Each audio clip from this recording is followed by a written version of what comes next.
Jeremia orí 22. Ọ̀rọ̀ tí ó tọ̀ Jeremia wá láti ọ̀dọ̀ Olúwa lé ọdún 10 Sedikiah ọba Juda, èyí tí ó jẹ́ ọdún 18 ti Nebukadnesari. Nígbà náà ni ogun ọba Babeli há Jerusalẹmu mọ́, a sì ṣe Jeremia wòlíì mọ́ àgbàlá ilé túbú tí ó wà ní ilé ọba Juda.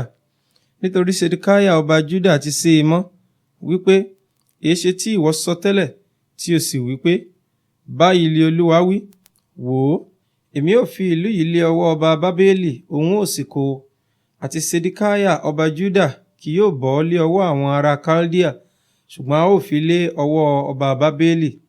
Lóòótọ́, yóò sì bá ọ sọ̀rọ̀ lé ojúkojú, ojú rẹ yóò sì rí ojú rẹ̀. Òun ó sì mú Sedikiah lọ sí Babeli, níbẹ̀ ni yóò sì wà títí èmi ó fi bẹ̀ ẹ́ wò, lé Olúwa wí. Bí ẹ̀yin tilẹ̀ bá àwọn ará Kaldea jà, ẹ̀yin kì yóò ṣe rere.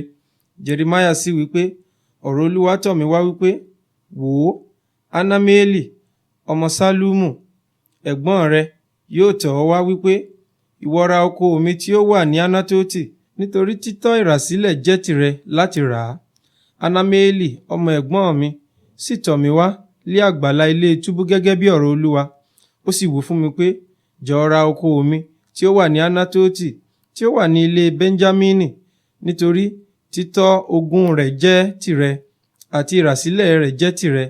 Rà á fún ara rẹ. Nígbà náà ni mo mọ̀ pé èyí lé ọ̀rọ̀ Olúwa.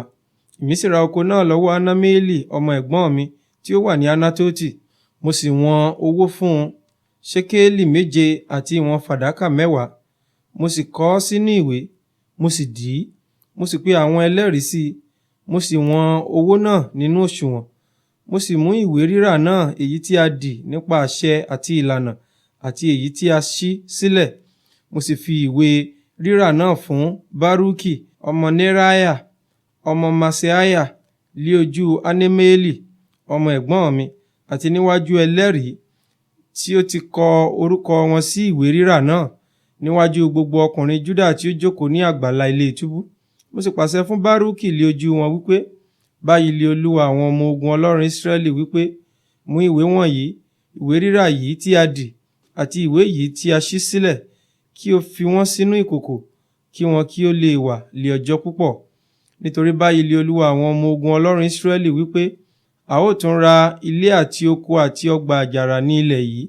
Mo sì gbàdúrà sí Olúwa lẹ́yìn ìgbà tí mo ti fi ìwé rírà náà fún Baruki ọmọ Neriah wípé, Olúwa Ọlọ́run, wò ó, ìwọ tí ó dá ọ̀run òun ayé nípa agbára ńlá rẹ àti nínà apá rẹ, kò sí ohunkóhun tí ó ṣòro fún ọ. Ìwọ ṣe àánú fún ẹgbẹẹgbẹ̀rún, ó sì san àìṣedéédé àwọn baba sí àyà àwọn ọmọ lẹ́yìn wọn. Ọlọ́run títóbi, alágbára, Olúwa àwọn ọmọ ogun lé orúkọ rẹ.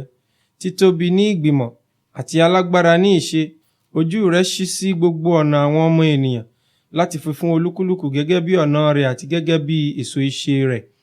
Ẹni tí ó gbé àmì àti iṣẹ́ ìyanu kalẹ̀ ní Íjíbítì títí di òní yìí, àti lára Ísírẹ́lì àti lára ènìyàn mìíràn, tí ìwọ sì ti ṣe orúkọ fún ara rẹ gẹ́gẹ́ bí ó ti rí lé òní yìí, tí ó sì fi àmì àti iṣẹ́ ìyanu àti ọwọ́ agbára àti nínà apá àti ẹ̀rù ńlá mú Ísírẹ́lì ènìyàn rẹ jáde ní ilẹ̀ Íjíbítì, tí ìwọ sì ti fún wọn ní ilẹ̀ yìí, èyí tí ìwọ búra fún àwọn baba wọn láti fi fún wọn, ilẹ̀ tí ń sàn fún wàrà àti oyin. Wọ́n sì wá, wọ́n sì ní i, ṣùgbọ́n wọn kò gba ohùn rẹ gbọ́, bẹ́ẹ̀ ni wọn kò rìn nínú òfin rẹ. Wọn kò ṣe gbogbo èyí tí ìwọ pàṣẹ fún wọn láti ṣe, ìwọ sì pe gbogbo ibi yìí wá sórí wọn. Wò ó, ó dé ọ̀tá, wọ́n súnmọ́ ìlú láti kó o, a sì fi ìlú lé ọwọ́ àwọn ará Kaldea tí ń bá a jà, níwájú idà àti ìyàn, àjàkálẹ̀ àrùn àti ohun tí ìwọ ti sọ ṣẹ. Sì wò ó, ìwọ rí i, ṣùgbọ́n ìwọ ti sọ fún mi, Olúwa Ọlọ́run, pé ìwọ fi owó ra oko náà fún ara rẹ, kí o sì pe àwọn ẹlẹ́rìí. Síbẹ̀, a fi ìlú lé ọwọ́ àwọn ará Kaldea. Nígbà náà ni ọ̀rọ̀ Olúwa tọ̀ Jeremia wá wípé, wò ó, èmi lé Olúwa, Ọlọ́run gbogbo ẹran ara. Ohun kan á wà tí ó ṣòro fún mi bí? Nítorí náà, báyìí lé Olúwa wí, wò ó, èmi ó fi ìlú yìí lé ọwọ́ àwọn ará Kaldea, àní lé ọwọ́ Nebukadnesari ọba Babeli, òun ó sì kó o, àti àwọn ará Kaldea tí ń bá ìlú yìí jà, wọn ó wá, wọn ó sì tẹ iná bọ ìlú yìí, wọn ó sì kún àti ilé lórí òrùlé èyí tí wọ́n ti ń rúbọ tùràrí sí Báálì, tí wọ́n sì ti ń dá ẹbọ ohun mímu fún ọlọ́run mìíràn láti mú mi bínú. Nítorí àwọn ọmọ Ísírẹ́lì àti àwọn ọmọ Júdà ti ṣe kìkì ibi níwájú mi láti ìgbà èwe wọn wá. Nítorí àwọn ọmọ Ísírẹ́lì ti fi kìkì iṣẹ́ ọwọ́ wọn mú mi bínú, lé Olúwa wí. Nítorí ìlú yìí jẹ́ ohun ìbínú àti ìrunú fún mi láti ọjọ́ tí wọ́n ti kọ́ ọ wá títí di òní yìí, tó bẹ́ẹ̀ tí èmi ò mú kúrò níwájú mi.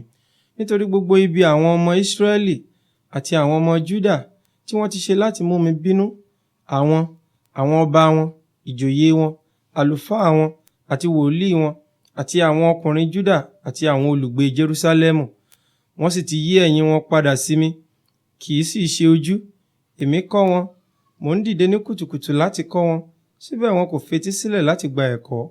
Wọ́n sì gbé ohun ìríra wọn ka inú ilé náà tí a fi orúkọ mi pè, láti sọ ọ́ di àìmọ́.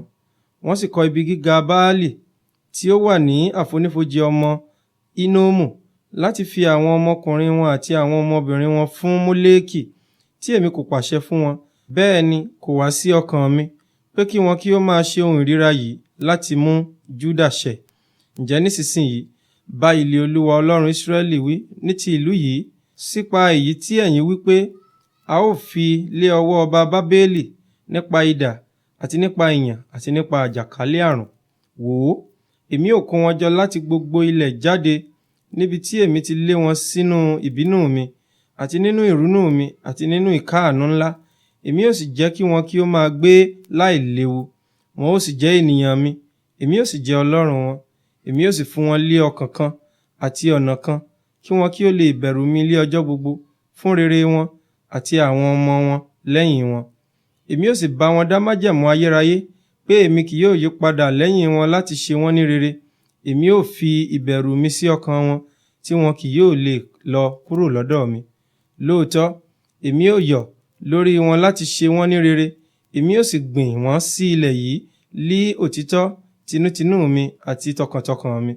Nítorí báyìí lé Olúwa wí, gẹ́gẹ́ bí èmi ti mú gbogbo ibi ńlá yìí wá sórí àwọn ènìyàn yìí, bẹ́ẹ̀ ni èmi ó mú gbogbo rere tí èmi ti sọ nípa tiwọn wá sórí wọn. Ènìyàn ó sì ra oko ní ilẹ̀ yìí, sípa èyí tí ẹ̀yin wí pé, ahoro ni láìsí ènìyàn, láìsí ẹran, a fi lé ọwọ́ àwọn ará Kaldea.